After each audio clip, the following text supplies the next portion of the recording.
la situation aux États-Unis, comme dans beaucoup de pays occidentaux d'ailleurs, voit se cristalliser des oppositions radicales, des deux groupes très opposés se sont formés au fur des années, basés d'ailleurs sur des considérations économiques, sociales, sociétales, etc.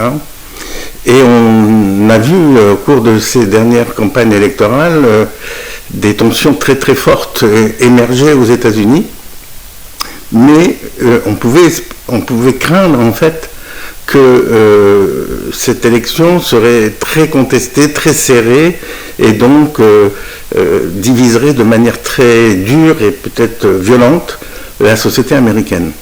Mais le résultat des élections a été très différent, puisque finalement, M. Trump a été élu avec une marge substantielle, on peut presque dire avec un raz-de-marée, et donc la contestation n'a pas eu lieu.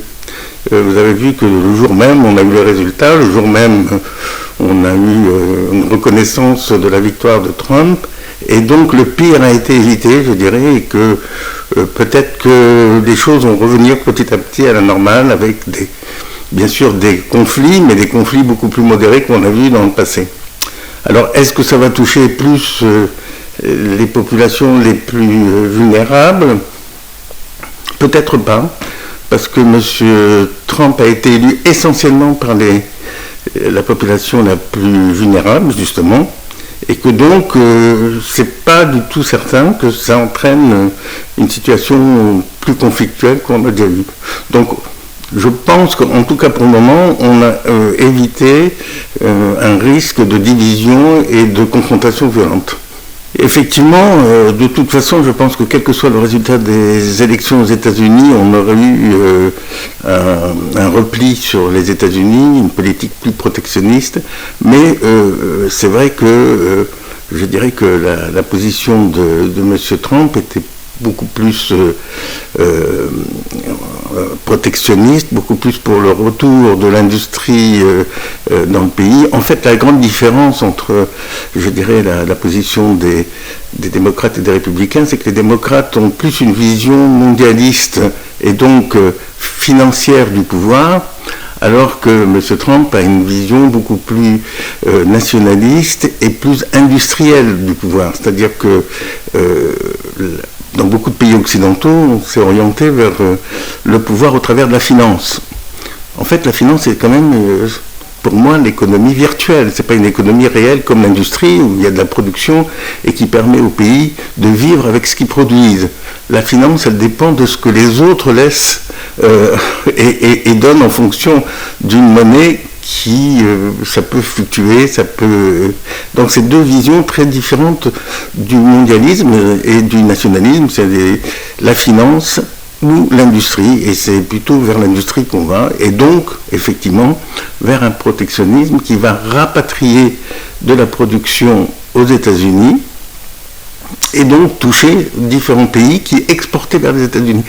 Et je pense que ce sera moins les pays en voie de développement, qui eux sont certainement touchés par les exportations agricoles, mais ceux qui sont le plus fortement touchés sont les pays industrialisés, comme certains pays d'Asie ou européens, puisque finalement c'est là où la production se passe. Et quand je parle de pays européens, c'est plus d'ailleurs les pays où il y a de la production industrielle, comme la Roumanie, ou comme la Pologne, ou comme l'Espagne, c'est-à-dire des pays où la production industrielle a été délocalisée, que la France par exemple, où il y a eu très peu d'entreprises délocalisées en France.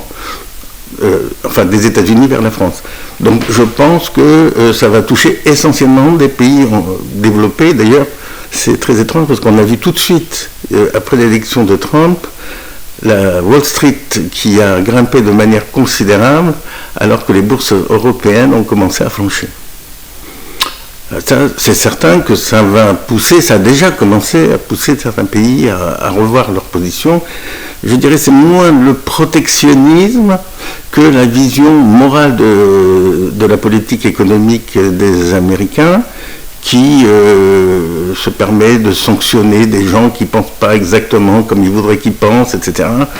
Et on l'a vu largement lors de la crise ukrainienne, où des prises de sanctions envers des pays sanctionnés ont été faits sans même, je dirais, des procédures actuelles et conformes à ce qu'on a l'habitude de voir.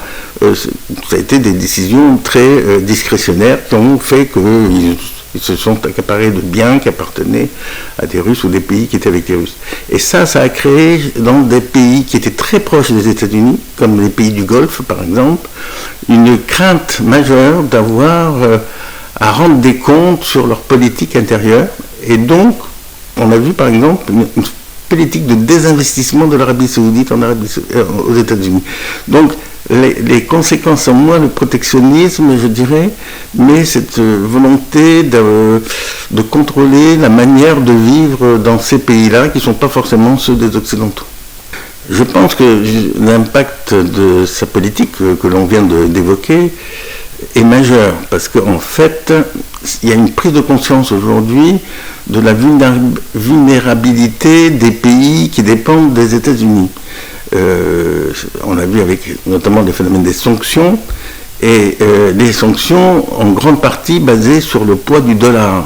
Donc en fait, les outils qu'ont les États-Unis de coercition sont essentiellement des instituts et des organisations qui ont été créées lors des accords de Bretton Woods, notamment la Banque mondiale et le Fonds monétaire international, sur lesquels ils jouent de manière extrêmement forte sur les pays qui font appel à ces organismes. Et on voit aujourd'hui émerger d'autres pôles, justement pour être plus indépendants des États-Unis, comme les BRICS par exemple, qui a créé des structures un peu parallèles, comme la Nouvelle Banque de Développement, qui est pratiquement le pendant de la Banque mondiale, et les fonds qui ont été développés par les BRICS, qui remplacent un peu le Fonds monétaire international. Donc on a aujourd'hui les BRICS qui s'organisent, d'ailleurs la dernière conférence des BRICS en 2023 avait suggéré de créer une monnaie commune aux BRICS. Et donc il y a tout un pôle qui est en train de se développer, et on voit aussi en Afrique arriver quelque chose d'à peu près semblable, avec des pays qui se réunissent pour créer une monnaie commune, etc., sans compter bien entendu avec la création des crypto-monnaies qui les rend complètement indépendants des systèmes de transactions internationales. Parce qu'en plus, bien entendu, toutes les transactions en dollars sont totalement contrôlées par les Américains, puisque ça passe par le réseau SWIFT et qu'on peut bloquer les transactions, etc. D'ailleurs, je crois que les Chinois et les Russes ont créé quelque chose qui est parallèle à SWIFT. Donc je pense que le vrai danger pour les Américains, c'est de voir leur hégémonie s'affaiblir considérablement, avec une perte de la zone dollar au profit de zones, que ce soit la zone euro, la zone yuan ou la zone rouble, et que, sans compter encore une fois avec les crypto-monnaies, et donc de voir leur hégémonie financière s'affaiblir considérablement. Or c'est leur puissance principale. Donc je pense qu'ils ont intérêt à réfléchir vraiment à une nouvelle approche pour éviter l'effondrement de la zone dollar au profit des zones des zones yuan, qui est la principale concurrent, et puis du nouveau pôle autour des BRICS, et je pense dans un avenir relativement moyen, un pôle qui se fera aussi en Afrique autour des pays qui auront mis en commun leur potentiel économique pour créer une monnaie commune et peut-être quelque chose d'équivalent à l'Union européenne en Afrique. Donc je pense que c'est là le vrai danger. Alors les divisions elles vont s'accentuer parce qu'effectivement, comme je vous ai dit tout à l'heure, il y a deux visions mondialistes. Il y a cette vision financière et celle de la vision industrielle. Alors la vision industrielle, elle est bien entendu moins fragile que la vision financière, parce que comme je vous l'ai expliqué, la vision financière peut s'affaiblir énormément dans les années à venir.